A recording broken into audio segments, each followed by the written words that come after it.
Good morning. And welcome to UUCC, the Unitarian Universalist Church of Canandaigua. We are a group of spiritual freethinkers who gather to celebrate life, build community, and better the world. Wherever you are in your spiritual journey, you are welcome here. I'm Jill Poremba, your worship associate for this morning, and the service today will be led by Brandon Steele. Thank you to everyone on this morning's worship team, and also including music by Bill Mells, nursery care for children under 3 by Melissa Jacoby, and Children's Church for Children 3 and Over by Karen Alvarez and Kaya Mells. If this is your first visit, welcome. We invite you to sign the visitor's book in the entryway. And whether it's your first visit or your 1,000th, we are glad you came. This service is also being live streamed to our YouTube channel. We plan on continuing with hybrid worship services throughout this church year, so you can join us each week here in person, on Zoom, or later on YouTube. I have a few announcements to share with you today. Friday, January 26th, will be dinner church. On the fourth Friday of each month, we plan to gather at 5:30 p.m. and enjoy dinner and worship at 6. A volunteer will provide the base for grain bowls, and we invite you to bring an ingredient to add. You are also invited to stay after the service for games and community time. Next Sunday will be our first service Sunday. We will gather at the usual time in person and on Zoom for a brief service to introduce an activity we can all work together on to help put our values into action. We'll end the live stream early, but invite participants on Zoom to stay on to work on the project from home. Are there any other announcements for the good of the community? Okay, as we prepare to be fully together, I remind you to silence your phones and devices. We now enter a space of worship. Jill, I'm going Yes. to interrupt, but because Sure. we have a new procedure for joys and sorrows, and Oh, if you have a right Sure. about that right there. I do. Or I can Oh, I do. Yes. You may have noticed that the Joys and Sorrows cards are back out on your chairs. We invite you to bring forward any cards you would like to share and place them in the basket. After Bill rings the chimes and begins to play. You can also come forward to drop a pebble in the water at that time if you have a joy or sorrow that you'd prefer not to share. Thank you. Bless you. We now enter a space of worship. Now is the time to bring forward any joys and sorrows.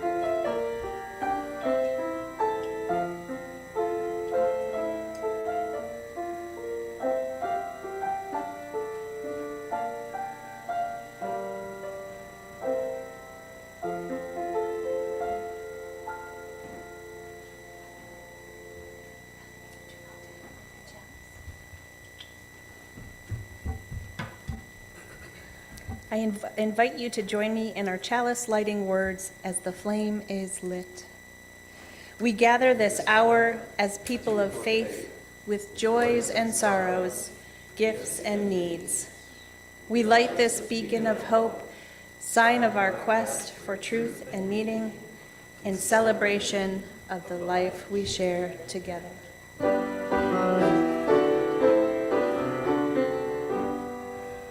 All that dwell below the skies, that day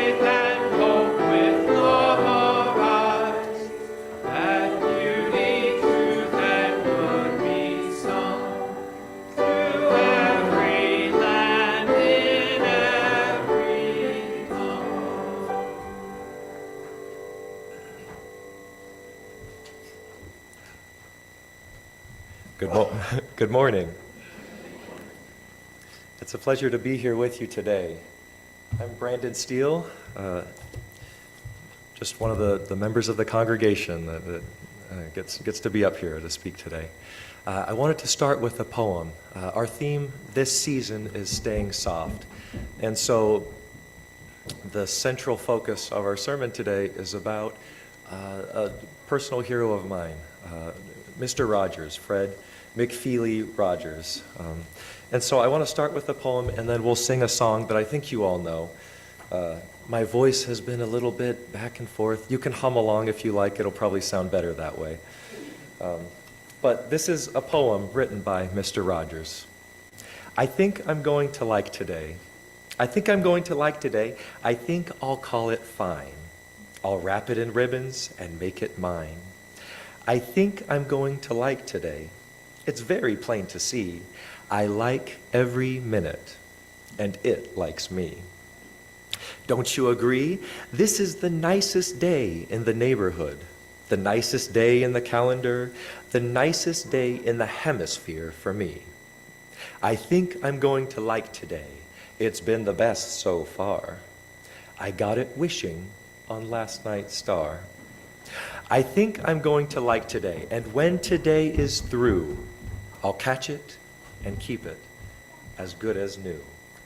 I'll have the nicest day in the neighborhood, the nicest day in the calendar, the nicest day will just stay at home with me. I think I'm going to like today.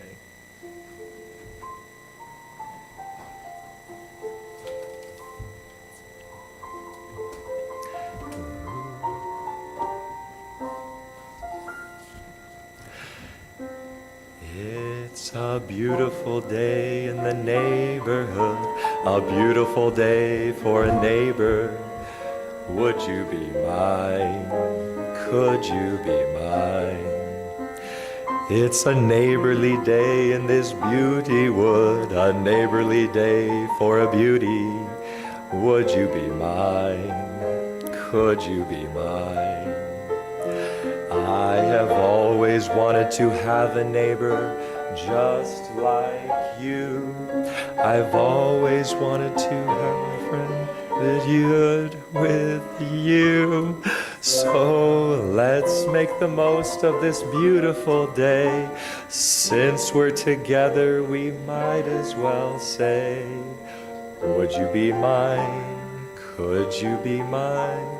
Won't you be my neighbor? Won't you please, won't you please, please won't you be my neighbor?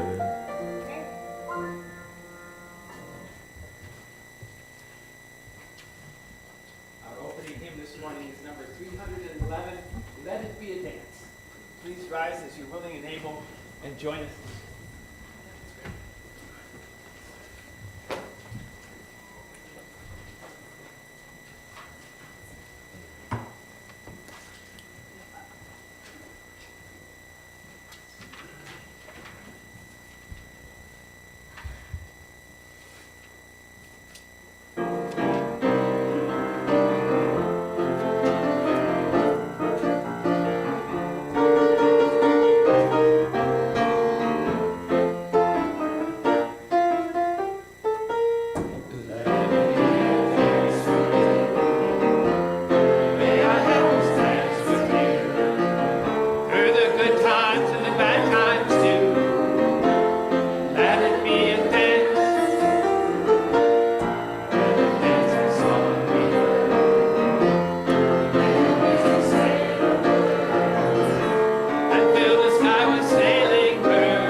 For our story today, I wanted to share a personal story that involves some other people in this room, as well as some more poems from Mr. Rogers. So one day I came home from work, and my kids are often very excited to see me. The first thing that they ask for is this tablet here. They love to play games on my work tablet, and I don't blame them. I like games as well. The next thing that they wanted to show me was how strong they were. One of my children held up his shirt and said, "Look at my muscles, Dad." And I saw that he had found a marker, and he drew a line down his stomach and then some lines across, and he was flexing for me and showing me his biceps. Some of those kids, and it wasn't just one. There's multiple kids running around without shirts on, which is a common thing in my house. That sort of ties in with what I wanted to talk about today. Sometimes kids feel like they have to be tough and they have to be strong. You remember that? I know, right? I remember. And that's something that there's these societal norms that play into that. Can we cry? Can we be emotional? Can we say how we're feeling and feel comfortable about that? Mr. Rogers has something to say about that.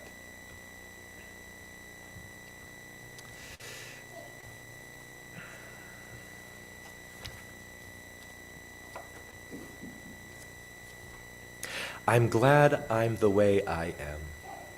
I'm glad I'm the way I am. I'm glad I'm me. I'm glad that I'm the way I'm supposed to be.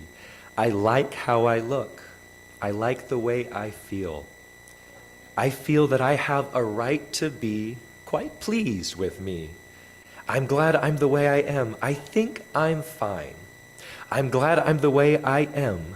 The pleasure's all mine. It's good that I look the way I should. Wouldn't change now if I could, because I'm happy to be me. May we think about ourselves and not trying to impress others, but being happy with who we are and knowing that we are enough, just as Fred Rogers would have it be. And with that, we can sing our kiddos downstairs if you'd like. You can stay up if you'd want to. Oh, are we singing down? Well, first we would collect the offering. We're going to collect the offering first. I'll let other people do their job. I think our sequence is different today. I don't know. Now is the time in our service to join together in the spiritual practice of generosity. Our gifts of both time and money support our church in its work. Each week we would like to spotlight a group or committee and thank them for their gift of time. And this week the group is the meditation group. And I think with the theme from today, I know I am so grateful for the opportunity to have meditation in my life. This group meets every Tuesday evening, I believe, and if you are interested in finding out more, you can contact Scobie Beers or Ken Hutton. Ken is right over there.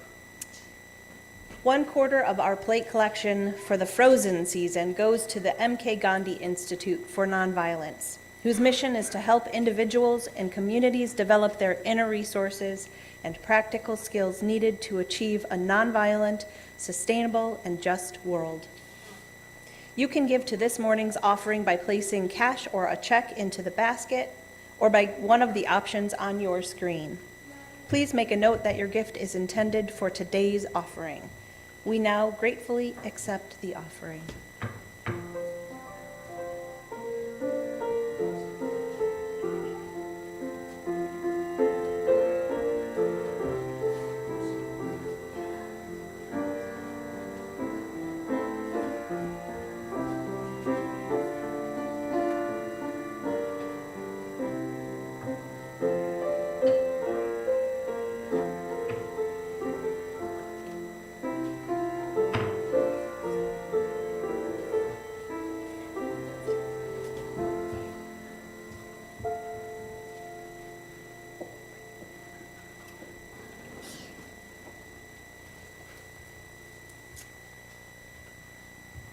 Now is the time to share the joys and sorrows. This one is from Natasha, our new cleaner. She is missing her brother who passed in 2017. And she has a sorrow for her niece who is 1 year old and just tested positive for COVID. She does want to thank us all for allowing her this opportunity. She's a single mother of 2 children, and it is much appreciated.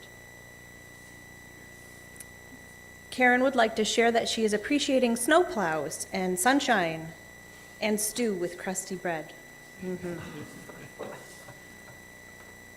Carrie would like to appreciate all of the wonderful live small venue music and dancing we have locally.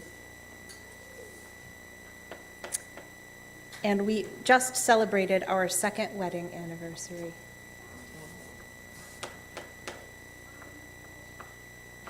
I will now drop a stone for these and all the joys and sorrows left in the silence of our hearts. Whatever is in your heart today, we are with you.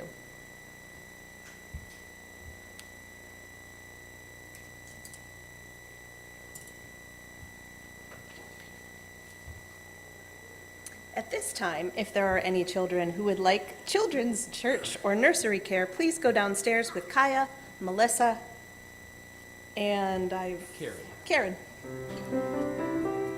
Go now in peace, go now in peace. May the love of all surround you everywhere, everywhere you may.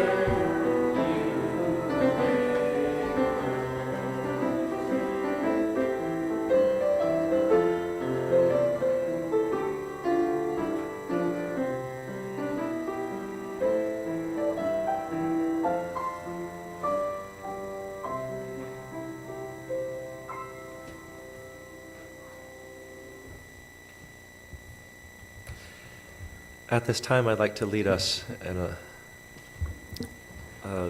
meditation. Feel comfortable. You can place your feet on the ground or just settle into your chairs. Unsurprisingly, I'd like to read a poem by Mr. Rogers for our meditation today. What can you hear? What can you hear when you close your eyes? When you close your eyes and listen a while.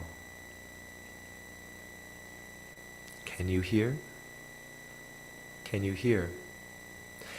Can you hear the love, the anger, the joy, the sadness, the fear? Can you hear the whisper of someone who wants to be very near? What can you hear when you close your eyes? Can you hear a birdie singing a song in the skies? Can you hear?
friends and neighbors, it's a pleasure to be up here to speak with you today.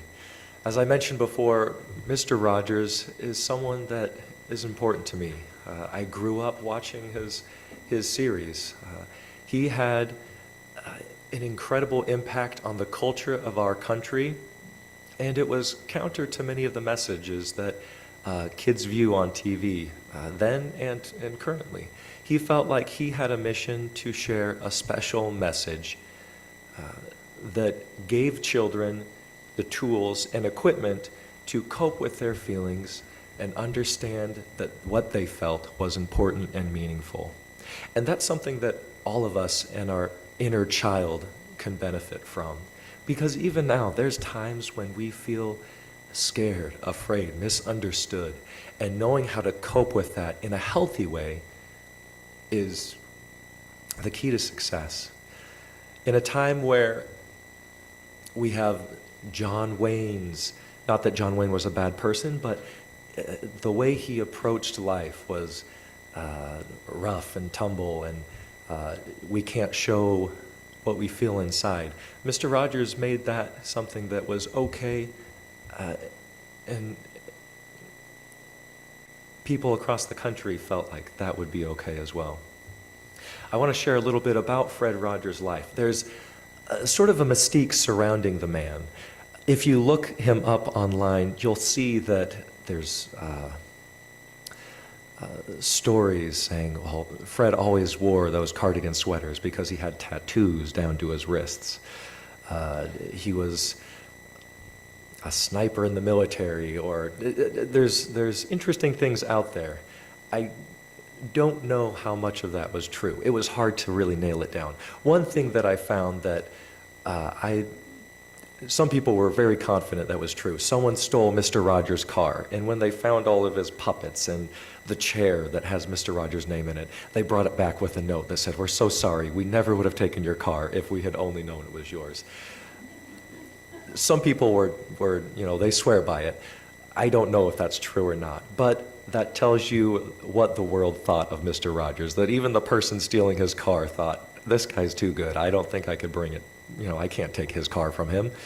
And I tried to research in a way that would put bias into it and say, Mr. Rogers, anger problems. Mr. Rogers, like what was his life really like? And from what I can find, he's just a regular guy. Obviously, that's something that would be difficult. We all have times when we get frustrated and angry. And from what I could tell, he actively tried to practice what he would preach. Fred said that children can spot deception. They know. And so he tried to be a genuine person when he was up on the screen. And genuinely what you see is the kind of person that he was. He had high standards. There's a biblical verse that says, unto much is given and much is required from that. And I think Fred had a high standard for himself and for those people that he worked for. And that's the one thing that I heard, that he worked hard on his show. He wanted to be a good show that was meaningful for the kids, and so he had high standards for those that worked with him. So that's as much as I've learned in my last week or two learning about Mr. Rogers. I don't think he has any big skeletons in the closet. Sometimes you worry when you have those personal heroes and think, well, there's got to be something. And I think we're okay with Mr. Rogers. I hope. I don't know. So as I was saying, I want to talk a little bit about Fred growing up. Fred McFeely Rogers. He grew up in Pennsylvania, just 5 or 6 hours away from us. So he knew the snow in the winter and the beautiful colors in the fall. That's something that I feel he's a closer neighbor to us as a result, I think. But he had a difficult childhood. He was a little bit on the heavy side. He was shy. There's a story that was told about him where, as he was walking home from school, a group of other boys followed him home, and they were chasing him, calling him names, Fat Freddy, those kinds of things. And I think that difficult growing up helped him be more in tune with his feelings and understanding that other people have those difficult feelings as well, and to realize that that masculinity that says we have to be tough, we can't show our feelings, is not the way that leads to the best outcomes. Fred went on to study music. His bachelor's was in music. All the songs that are happening in his show, he wrote those. His poems, many of these are song-based. You can sing them. Fred loved music. He was an accomplished pianist. And beyond that, he cared about spirituality. He went on to become a Presbyterian minister. I don't know that he preached as much because he was very busy with his show. The Mr. Rogers Show went for over 30 seasons. It's the longest running child show ever created. It was incredible, and that spans multiple generations of people who were affected and impacted by his work. A few other interesting thoughts about Mr. Rogers. He was a vegetarian. "I don't want to eat anything that has a mother," Mr. Rogers said. And one of his favorite meals was tofu burgers with beets on the side. Having lived in Australia for a few years, they put beets on their hamburgers, and so I really connected with that. And growing up in Idaho, beets are a big thing out there as well. They're the small potatoes of Idaho. I remember driving from Idaho to Oregon, and there's a giant beet plant. You can smell it. It's not the greatest smell. It's sugar beets, so also not healthy for you. But that's just one more reason to like Mr. Rogers, that he loved beets, and he cares about everyone, even the animals. He wants to be considerate of those feelings. So he was truly an incredible person. So I want to talk a little bit about that masculinity. There's healthy masculinity, and then there's toxic masculinity. And I think we have this big separation, not just in the country, but also the world. I don't know, something about testosterone that makes you just a little bit grumpy and feel like you've got to be in charge and you can't cry. And that's something that always felt wrong to me. When I look up the typical traits of a masculine figure, a fighter, assertive, firm, financially well off, men don't cry, you have to be honorable, and the machismo that goes along with that. And I think we can be masculine, and we don't have to ascribe to that. And Fred showed us how we can do that. I think there's a change that's happened slowly. As I've raised my kids, my love language is touch, and I think a lot of you might notice that. Whenever my kids are sitting down, they're on my lap, or I have my hand on them. It's because I want them to know that I love them, and I communicate that with touch. And some people might say, well, you can't show that, and obviously that's not the way that I feel, and I'm sure that Fred Rogers doesn't feel that way as well. Fred treated kids, and it's not that he felt kids were angels, but he treated them as small adults, I think. They weren't monsters, they weren't burdens, they're human beings. Fred understood that kids experience anger and resentment, fear and uncertainty, and that doesn't make them bad because we all have those emotions. That makes us human. But he's willing to tackle those difficult subjects: divorce, death, war, and assassination even. Those are things that Fred would put into his show. And this is a kid's show. Kids are smarter than they appear, and they pick up on things that are going on in the adult world. And I think Fred understood that. And he said, we need to approach the fear and anxiety that we all feel and that our kids feel and make it so that they can handle that in a healthy way. I want to share with you some short video clips that I found that illustrate some of these more difficult topics and some of the more fun ones as well that Fred dealt with. There's an episode that is somewhat well known where Fred has a police officer come, a black man, come and they splash their feet around in a little kiddie pool. And this is happening at a time when black people aren't allowed to go and swim in the swimming pool. I watch videos where there's a gentleman that's dumping acid or something into the pool to ruin it so that the black individuals that are there trying to swim, aren't going to be able to, which is just ridiculous. And Fred made a statement on that and said, this is not okay. And so this video illustrates that here. So I'd love for us to watch that at the moment. Oh, there's Officer Clemens. Hi, Officer Clemens. Come in. Mr. Rogers, how are you? Fine. Won't you sit down? Oh, sure, just for a moment. It's so warm, I was just putting some water on my feet. Oh, it sure is. Would you like to join me? It looks awfully enjoyable, but I don't have a towel or anything. Oh, you share mine. Okay. Sure. Oh, Come along. man. I'll put some more water in here. Oh. This is going to turn into a beautiful day. You like bare feet? Well, yeah, as I grew older, I liked it more and more. Uh-huh. Good for you. You're pulling up your pants. I forgot to do that at first. Oh, I don't want them to get wet. Right. Oh, that feels great. Here. When you're a policeman, you do an awful lot of walking, and sometimes your feet get tired. Right. That feels better already. Good. Just massage them a little bit. Cool water on a hot day. Well, thank you for your refreshments. Oh, I'm glad you like it. You're welcome, Officer Clemens.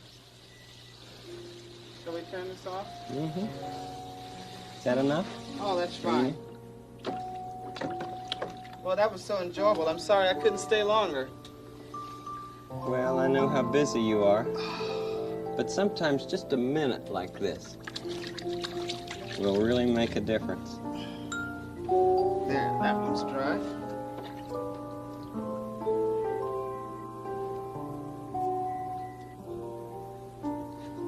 And now, that one. Thank you. Mm-hmm. Who can put your hand in my hand and be ready to feel all safe and strong? You're a child, so you can do it. Children do it all life long. There we are. You have great boots to fill, Officer Clemens. Well, you thank you fill very them much. well. Thanks Thank for you. stopping by. So long. Have a good day. Bye-bye. I just don't know how we can watch that and not get it puts a huge smile on my face to see that. It's not just the kids that come on to Mr. Rogers' show, it's the adults too. It's just, there's so many good feelings. The music, everything about it is supportive of human value, that intrinsic value that, because we're people, that's why we're important. And I love the way Mr. Rogers will address these difficult topics. There's another one that I wanted to share with you, which is incredible. The Mr. Rogers show started in February of 1968. And just a few months after that, Bobby Kennedy was assassinated. And Mr. Rogers, he's just getting his show started. Maybe we shouldn't be controversial or talk about some of these difficult subjects, but he didn't shy away from it. He said this is something that kids are hearing about, and we need to give them the skills to address that. And so I'd love it for us to watch another clip where Mr. Rogers introduces this in a healthy way. If you blow all your air out, then you won't have any left, just like the balloon. But people aren't like balloons, Daniel. When we blow air out, we get some more back in. Watch. I'll blow air out.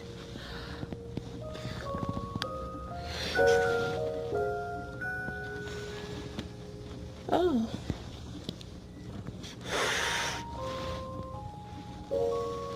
Oh.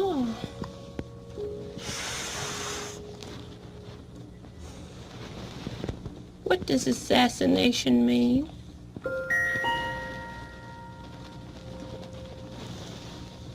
If you blow all your air out, then you won't have any left.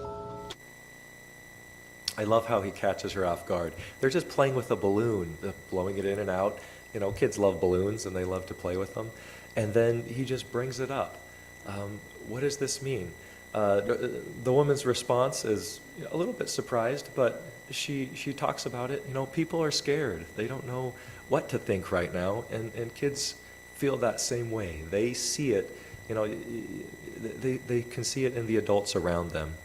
And he doesn't dwell on it.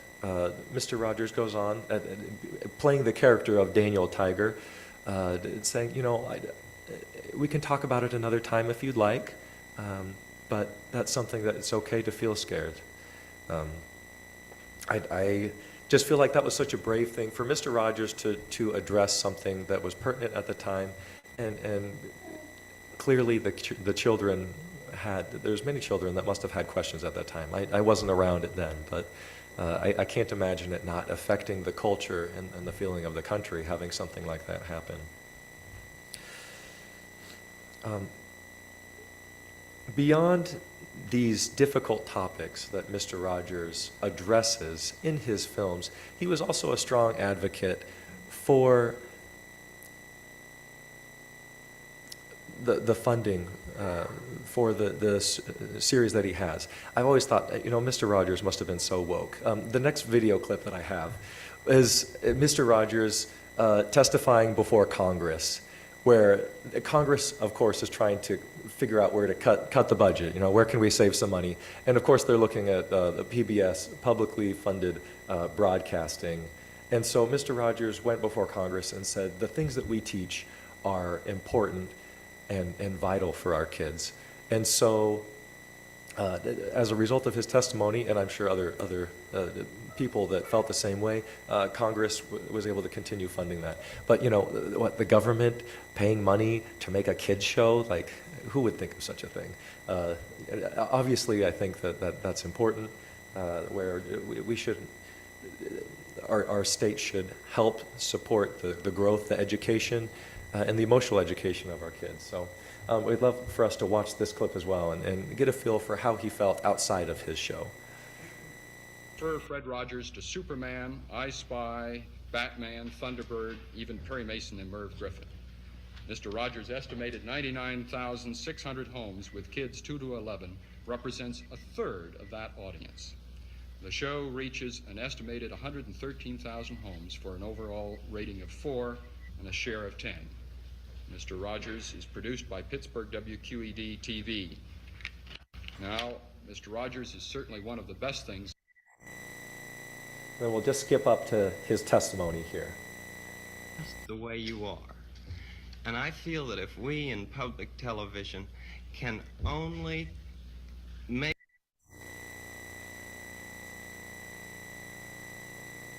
expression of care every day to each child, to help him realize that he is unique. I end the program by saying, you've made this day a special day by just your being you. There's no person in the whole world like you, and I like you just the way you are. And I feel that if we in public television can only make it clear that feelings are mentionable and manageable, we will have done a great service for mental health. I think that it's much more dramatic that two men could be working out their feelings of anger. Much more dramatic than showing something of gunfire. I'm constantly concerned about what our children are seeing. And for 15 years I have tried in this country and Canada to present what I feel is a meaningful expression of care. Do you narrate it? I'm the host, yes. And I do all the puppets, and I write all the music, and I write all the scripts. Well, I'm supposed to be a pretty tough guy, and this is the first time I've had goosebumps for the last 2 days. So you know, Mr. Rogers is having effect on everyone, not just the kids, but also the senators, apparently.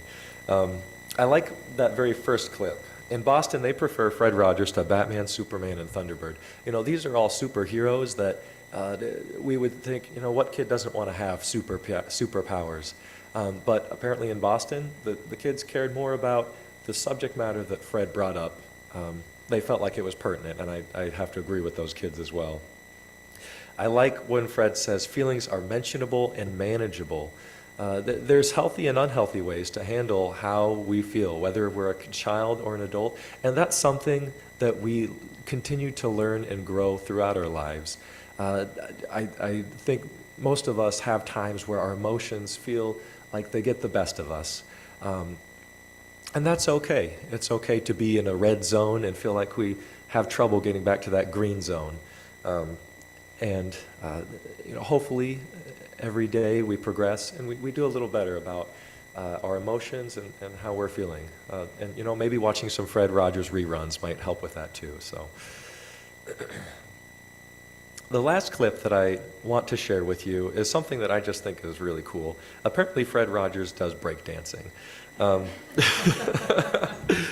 So there's a clip of Fred with a young boy, and the boy is showing something he cares about. I don't know how much breakdancing Fred does. He does a little bit in the clip, but the fact that he thinks this is, he sees the boy's interest, and he celebrates it. This is really cool. I don't know if I could do that. Wow, you must have practiced a lot with this. You know, we're different people. We have different things that we care about and that we're interested about. And Fred doesn't care if it's not something that's personally interesting to him. It's interesting to him because it's interesting to the person he's talking to. And I think that's another interesting point about Fred. He cares about what people care about. There's the common saying, people don't care how much you know until they know how much you care.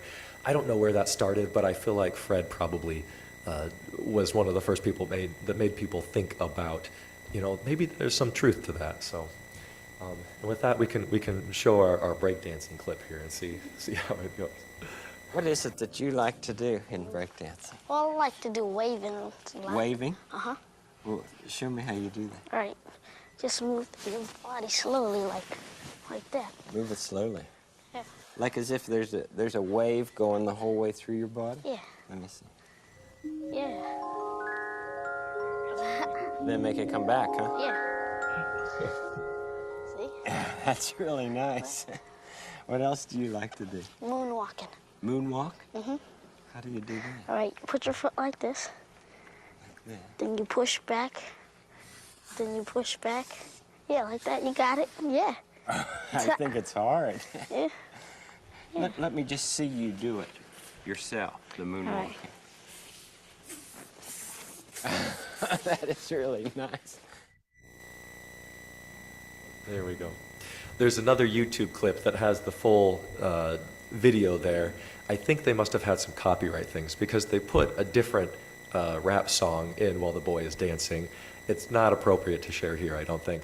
But it's you know, if you're interested, there's additional research you could get there. So, but like I said, Fred cares about what the boy cares about, and you know, it looks like he's pretty good with the wave and some of the moonwalking. You know, just interesting stuff that you just don't realize. Some people have those hidden talents that you don't think of until you're there. So, the final picture that I'd like to show you is Fred with a boy in a wheelchair. And there's a special song that he sings for him.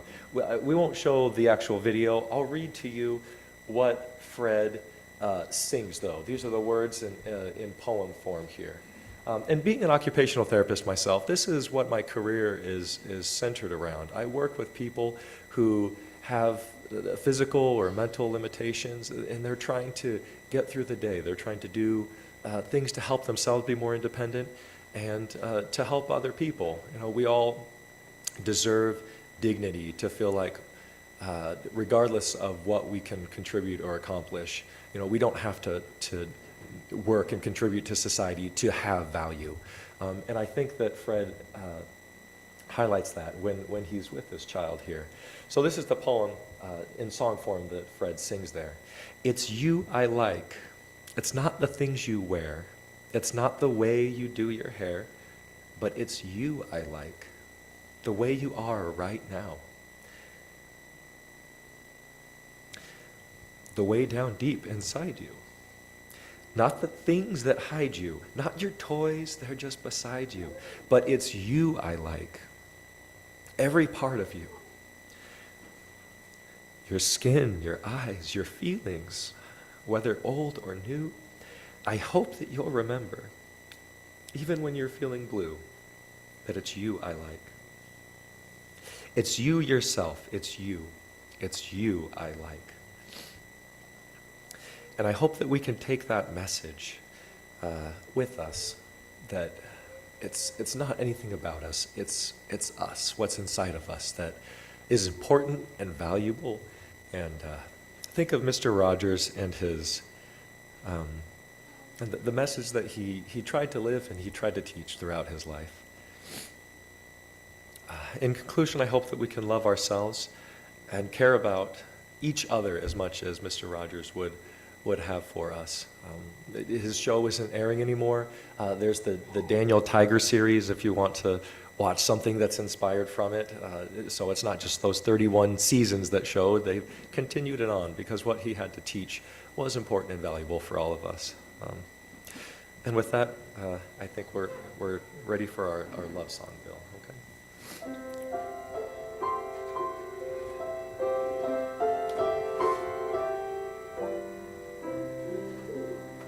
When your heart has butterflies inside it, then your heart is full of love. When your heart feels just like overflowing, then your heart is full of love. Love is fragile as your tears. Love is stronger than your fears. When your heart beats for a special someone, then your heart is full of love. When your heart has room for everybody, then your heart is full of love.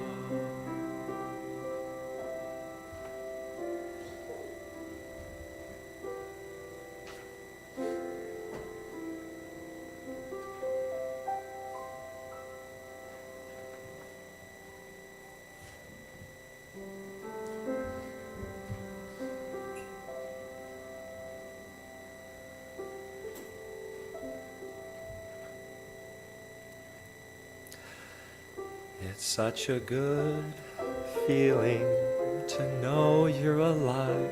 It's such a happy feeling you're growing inside. And when you wake up ready to say, I think I'll make a snappy new day.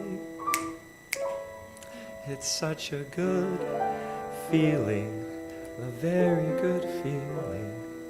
To know that I feel that I'll be back when the day is new, and I'll have more ideas for you, and you'll have things you'll want to talk about. I will too, because it's you I like. Our closing hymn today is Though I May Speak with Bravest Fire. It's number 34 in the big hymn, number 34. Please rise as you're willing and able and join us to sing.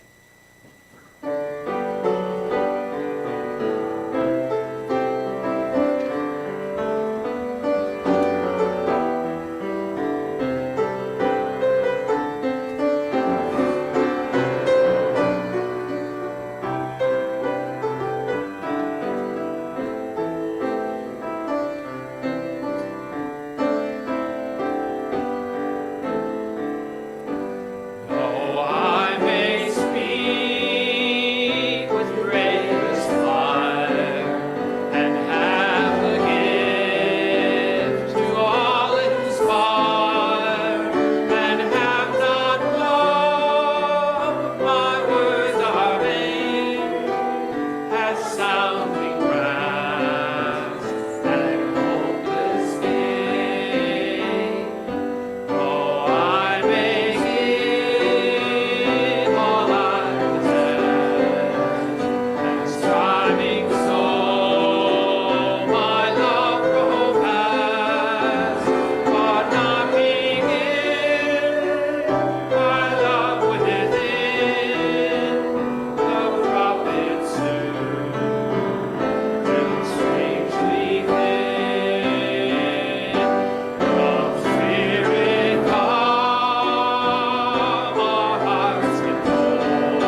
please join me in our words for extinguishing the chalice, which looks like it's gone out.